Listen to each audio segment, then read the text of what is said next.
அர்ஜுனா, நீ வருகிறேன். யார் குரலாக இருக்கும்? எங்கேயோ கேட்ட குரல் போல் தெரிகிறதே. யார் என்று சென்று பார்ப்போம். கண்ணா கொண்டு வர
தங்களுடைய பாதங்களுக்கு 1000 வாசனாதி மலர்களை வந்து பாதங்களிலே போட்டாலும் பாதத்திற்கு ஒப்பாதே மாமா பரந்தாமா.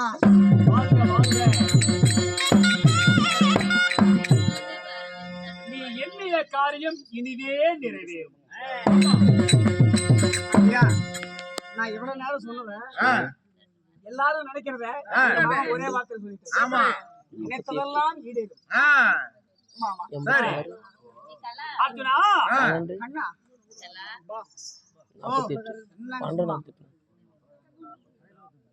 நடந்தவற்றை எல்லாம் அனைத்துமே யாம் அறிவோம். சிவனை கூறி தவத்திற்கு போகிறாய். கன்று இழந்த பசுவை போல் பரிதவித்துக் கொண்டிருக்கிறார்கள் அண்ணன் திருமார்கள். அதனாலே என் பின்னே புறப்படும் மறுவார்த்தை பேசாமல் என் பின்னே புறப்படு, பிறகு பேசிக் கொள்வோம். பாசுபதாஸ்திரத்தை கையிலே வாங்கும் வரை, அந்த வரத்தை வாங்கி வரும் வரை உருவத்தோடு உன்னை வந்து பார்க்க மாட்டேன் என்று என் அண்ணாவிடம் சத்தியம் செய்திருக்கிறேன். நான் வரவில்லை மாமா. இல்லை இல்லை, அப்படி சொல்லவில்லை அர்ஜுனா, மறந்து பேசுகிறாய். இந்த உருவத்தோடு மறுமுறை சந்திக்க மாட்டேன் என்று அண்ணனிடத்தில் சொல்லிவிட்டு வந்தாய் இல்லையா? அர்ஜுன் உண்மையான உருவத்தை விட்டு இப்போது சன்னியாசியாக வந்திருக்கிறான் அல்லவா? இந்த உருவத்தோடு பார்த்தால் நிச்சயமாக உடன் அண்ணன் வருத்தப்படுவார். நான் தெரியாமல் வார்த்தை விட்டு விட்டோமா என்று நிச்சயமாக வருத்தப்படுவார். மூத்தோர் சொல்லும் முதுநெல் கனியும் முன்கசந்து பின் இணைக்கும் என்று தெரியாமலாக சொல்வார்கள். அண்ணன் அருள்பாதம் காண புறப்படுவாய். வாயின் பின்னே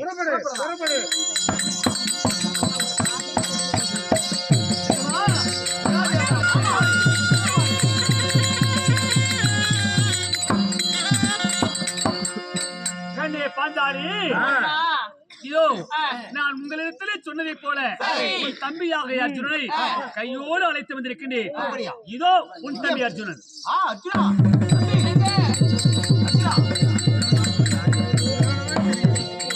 அண்ணா அண்ணா கருவாயா, நீ அங்கேயே பேச.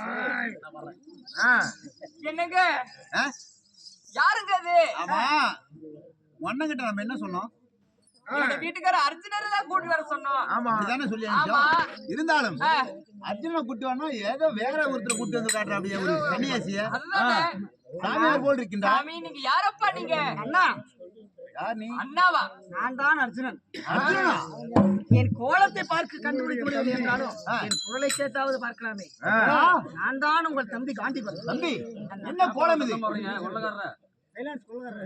முறையுள்ள வாமனை வைத்துக் கொண்டு சரியற்ற வார்த்தை பேசுகிறாளே, அகோரமான கோபம் கொண்ட நான் முன்னழகு பெண்ணழகு 32 அழகை மறைத்து தாடி தண்டுகாமண்டலம் பஞ்சாஸ்திரம் பாதத்தோடு சுக்குமாந்தோடு சோனிப்பை அழிந்து புறப்பட்டு விட்டேன் அந்த விமலேஸ்வரை தரிசிக்க வெள்ளிக்கிருக்கு. அப்படியா? ஆமாம் அண்ணா. தம்பி ஏதோ நான் வாய் தவறி ஆனால் அப்படி ஒரு வார்த்தை சொல்லிவிட்டேன். இருந்தாலும் அதை பெரிதாக நீ எடுத்துக்கொள்ள வேண்டாம். இப்பொழுது பரமணத்தில் புறப்பட்டு விட்டாய் பாஸ்பத கணை வாங்குவதற்காக. அதனாலே இதோ என்னுடைய கையில இருக்கக்கூடிய இந்த சூடாமணி புஸ்தகத்தை தருகின்றேன். இதை வைத்துக் கொண்டு நீ போகக்கூடிய வழிதனிலே ஏதாவது உனக்கு இடையூறு ஏற்பட்டால் இதிலே சில நீதி கதைகள் எல்லாம் இருக்கிறது. இதெல்லாம் எடுத்து சொல்லி ஒரே புத்தி ஒரே தியானமாக அந்த ஈசனை சென்று நல்ல வரம் பெற்றுவாப்பா. வழியிலே வரக்கூடிய ஆபத்துகளை நீதி நெறி தவறாமல் அதிலிருந்து தப்பிக்க தங்களிடம் இருக்கக்கூடிய சூடாமணி புஸ்தகம். ஆமா, நன்றி. நாடு கண்டா ஒதுங்காமல் மனுஷன் கண்டா பேசாமல் ஒரே புத்தி ஒரே தியானமாக ஆனால் பரமணத்தில் சென்று ஆஸ்பத கணை பெற்றுவாப்பா. பெற்றுவா. சரி, மகிழ்ச்சி. வெற்றி